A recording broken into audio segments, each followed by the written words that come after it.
ગુજરાતમાં હવે શાળાઓની આસપાસ જંક ફૂડ નહીં મળે। શાળાના 100 મીટરમાં જંક ફૂડ પર પ્રતિબંધ લાગવામાં આવશે। જંક ફૂડનું જે વેચાણ છે એ શાળા પરિસરની આસપાસ ખૂબ વધી ગયું છે। તમે કોઈ પણ શાળા લઈ લો, મોટી ખાનગી શાળા હોય એની આસપાસ, એના પરિસરની આસપાસ મોટી સંખ્યામાં આ રીતે જંક ફૂડ વેચાતું હોય છે। અને એમાં જે તેલ છે એની ક્વોલિટીના પણ ઘણા બધા રિપોર્ટ્સ આપણે જોયા છે કે કયા હદનું એ તેલ હોય છે, કેટલું ખરાબ હોય છે, અને જે કિશોરાવસ્થાના અને જે નાના બાળકો છે એમને કેટલી ખરાબ અસર કરે છે, ઓર્ગન એના ખરાબ થાય એ હદની ખરાબ અસર કરે છે। ત્યારે ગુજરાતમાં શાળા સંચાલક મહામંડળે એક પત્ર લખ્યો છે શિક્ષણ મંત્રીને। ગુજરાતમાં હવે શાળાઓની આસપાસ જંક ફૂડ નહીં મળે। શાળાના 100 મીટરમાં જંક ફૂડ પર પ્રતિબંધ લાગવામાં આવશે।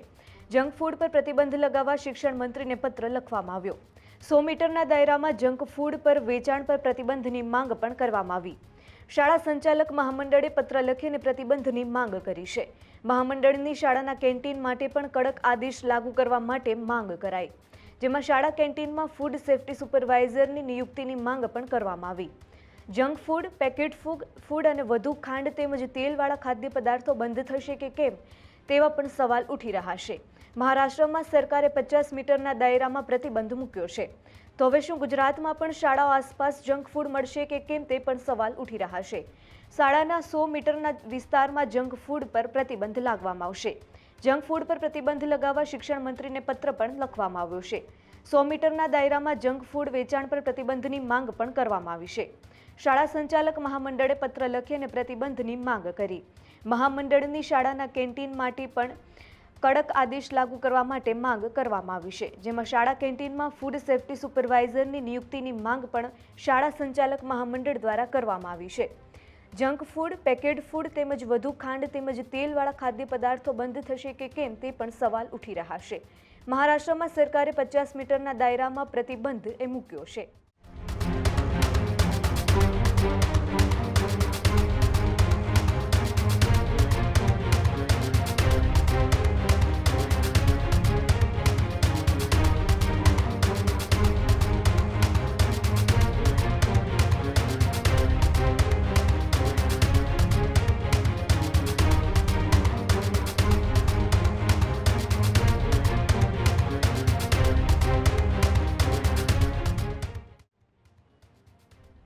વધુ માહિતી માટે આપણી સાથે મુફદ્દલ જોડાય છે। મુફદ્દલ, જે રીતે મહારાષ્ટ્ર સરકારે શાળાની આસપાસના 50 મીટરના દાયરામાં જંક ફૂડ વેચવા પર પ્રતિબંધ મૂક્યો છે, અને ત્યારબાદ ગુજરાતમાં પણ સવાલ ઉઠી રહ્યા છે કે શું ગુજરાતના પણ શાળાના વિસ્તારમાં જંક ફૂડ પર પ્રતિબંધ લાગશે કે કેમ?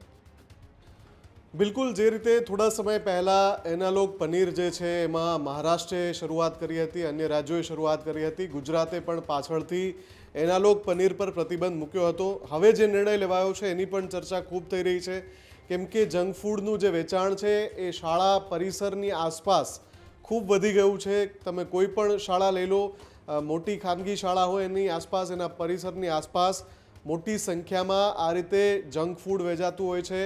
બર્ગર, વડાપાવ, ચિપ્સ, આ જે બધી વસ્તુઓ છે ખુલ્લેઆમ વેચાતી હોય છે, અને એમાં જે તેલ છે એની ક્વોલિટીના પણ ઘણા બધા રિપોર્ટ્સ આપણે જોયા છે કે કયા હદનું એ તેલ હોય છે, કેટલું ખરાબ હોય છે, અને જે કિશોરાવસ્થાના અને જે નાના બાળકો છે એમને કેટલી ખરાબ અસર કરે છે, ઓર્ગન એના ખરાબ થાય એ હદની ખરાબ અસર કરે છે। ત્યારે ગુજરાતમાં શાળા સંચાલક મહામંડળે એક પત્ર લખ્યો છે શિક્ષણ મંત્રીને કે જો મહારાષ્ટ્રમાં જંક ફૂડમાં વેચાણ પર પ્રતિબંધ મુકાતો હોય શાળાઓની આસપાસ, તો ગુજરાતમાં કેમ નહીં, અને એમાં શા માટે સમય લગાવવામાં આવી રહ્યો છે।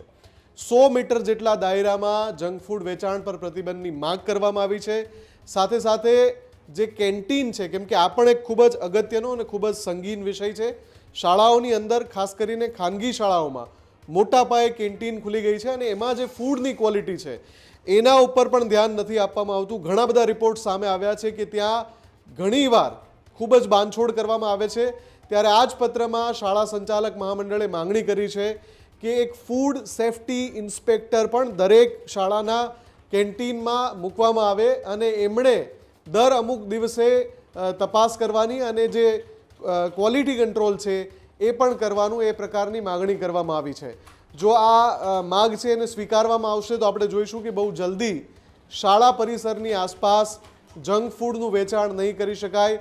એનો સંગ્રહ નહીં કરી શકાય, એનું વિતરણ નહીં કરી શકાય. ખેડૂત ભાઈઓ છે એ ખેતરમાં ડ્રોન ઉડાવતા હોય છે ત્યારે આપણે એક પ્રશ્ન સતાવતો હોય છે કે જે આપણે અત્યાર સુધી જીપીએસ ટેકનોલોજીવાળા ડ્રોન વાપર્યા છે, જેથી કરીને મોબાઈલ ટાવર છે અથવા તો હાઈ ટેન્શન લાઇન પસાર થતી હોય, કોઈ વૃક્ષો હોય, ત્યારે જે જીપીએસ ટેકનોલોજીવાળા ડ્રોન છે એમાં ટકરાય અને ટ્રેસ થાય છે. પણ એગ્રીઓન લાવ્યું છે જીએનએસએસ ટેકનોલોજી ડ્રોન, જેથી કરીને એ ડ્રોન છે એ કોઈ જગ્યાએ ટકરાય નહીં, પોતાની રીતે જ ડિસિઝન લે છે ને મૂવ થઈ જાય છે, જેથી કરીને જીએનએસએસ ટેકનોલોજી ડ્રોન છે એ વાપરવાનો આગ્રહ રાખો. હજુ સુધી તમે અમારી ચેનલને સબસ્ક્રાઇબ નથી કરી તો અત્યારે જ ન્યૂઝરૂમ ગુજરાતને સબસ્ક્રાઇબ કરો, ફેસબુક અને ઇન્સ્ટાગ્રામ પર ફોલો કરો.